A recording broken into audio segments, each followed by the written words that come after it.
Hi, so welcome to the first workshop.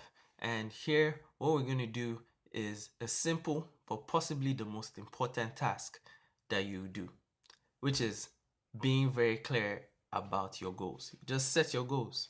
So, what you need to do here is set out and write your most ambitious business goals for the first year and the third year of your business, starting from this point.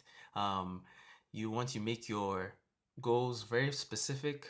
You want to make them measurable, and as I said, with the put some time constraint towards seeing that. The reason why this is important is because this is what you use to drive your business. Without a clearly defined goal, you can't really tell exactly what you're missing, where you're driving your business to.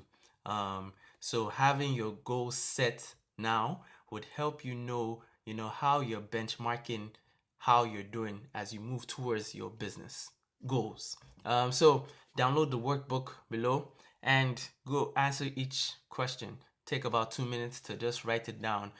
Your business goals in the first and third third year, and even long term if you want to go do that. So go ahead and download the workbook.